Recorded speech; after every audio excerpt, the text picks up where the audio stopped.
In this video we're going to be looking at perimeter and area. So we're talking about two-dimensional shapes. Okay? And we're going to have a look at a few standard shapes, rectangles, triangles, parallelograms and trapeziums, as they all have a slightly different way for working out the area. Now if we start with our rectangles, okay, and I've got an example here. We've got a width of 6 centimetres, a length of 3 centimetres. Now if we want to work out the perimeter, and this applies to all these shapes, then we need to know the length all the way around the shape. So we need to know the sides of all of these shapes. Because this is a rectangle, if this is 6 centimetres, I know that this also has to be 6 centimetres.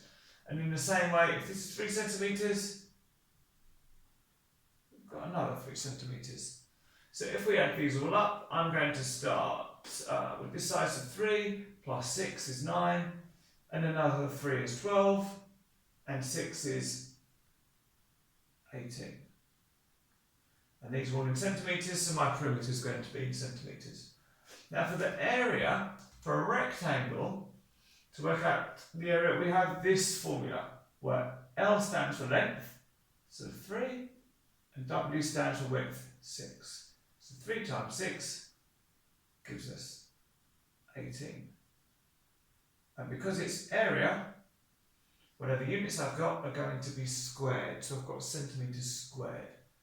Now in this example, the number for the perimeter is the same as the number for the area. That's purely coincidental. The perimeter could be bigger than the area, it could be smaller, it could be exactly the same as it is here, but we're always going to have the two different units.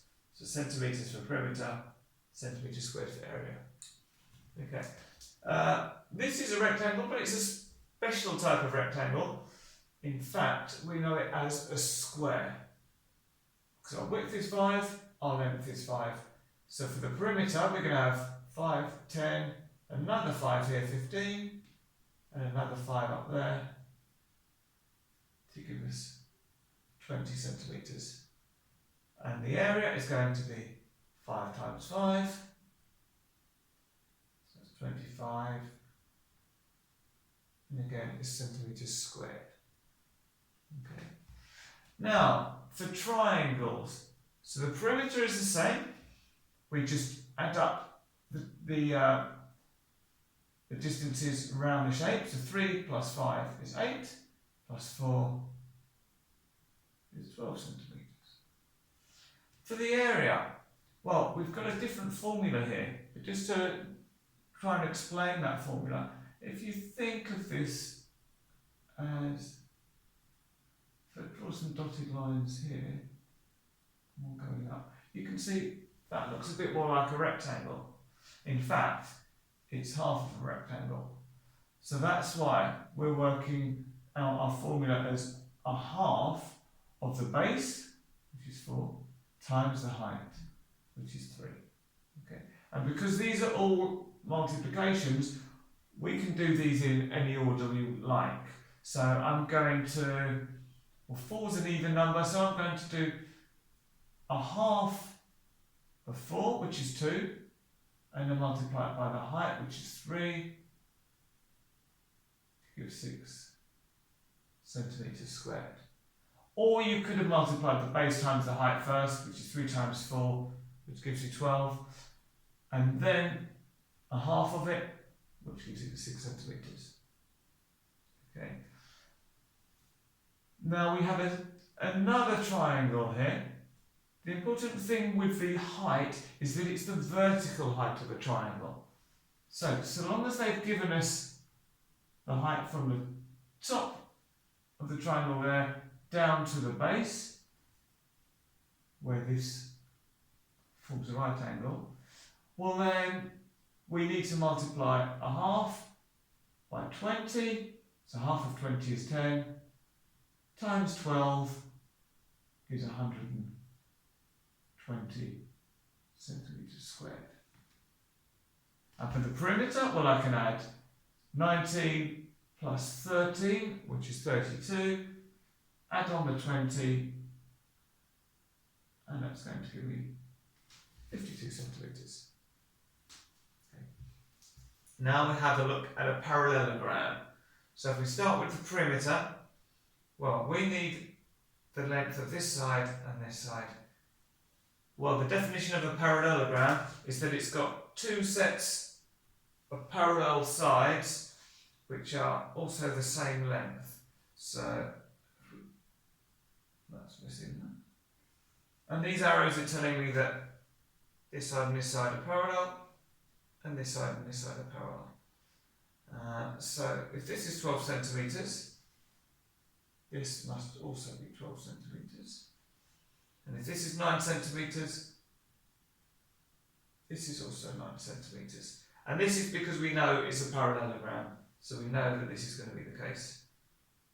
Okay, so for the perimeter, 9 plus 12 is 21. Add another 9 is 30, and another 12, and we get 42 centimetres. Now, the formula for the area of a parallelogram is the height times the width.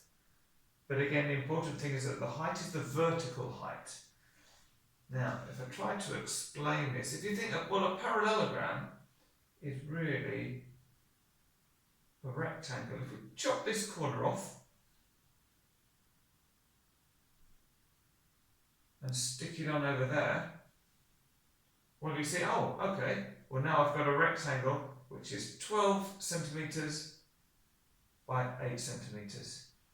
12 eighths are 96. So that's the area of my parallelogram. Okay, now we're on to trapeziums. So these are slightly different to parallelograms. They have one pair of parallel sides. Okay. If we start off with the perimeter, again we're going to add up all of the sides. So 8 and 7 is 15, plus 6 is 21, plus 9 is 30 centimetres. Now, for the area, we've got a slightly different formula. What we're trying to do with this one, similar to a parallelogram, we're trying to turn this into a rectangle first, because we know how to work out the area of a rectangle. So what we're saying is, well, we know the height, and if it was a rectangle, well, the width of the rectangle would be somewhere between 7 and 9. In fact, it will be the average of those two numbers. So A and B in our formula are the two parallel sides. So if we add 7 and 9 together, that gives us 16. If we then take half of it, that gives us 8. So it's saying the average length of these two sides is 8 centimetres. We then multiply it by the vertical height, so 8 times 5, and that gives us 40 centimetres squared. Now, at first glance, this might not look like a trapezium, but it is. It's just that our parallel sides are left and right, rather than top and bottom. Okay, this is normally how people think of a trapezium, but it could be on its end, or it could even be at an angle. It would still be a trapezium. So the perimeter is going to be 4 plus 6, which is 10, plus 7, which is 17, plus 5, and we get 22 centimetres. For the area, we're going to use our formula again. This time, A and B is 4 and 7. So 4 times 7, 4 plus 7 gives us 11. Okay. We know that the height this time is going to be the height in this direction. So 11 times 5 is going to be 55, and we want a half of that. So a half of 55 is going to be 27.5 centimetres squared.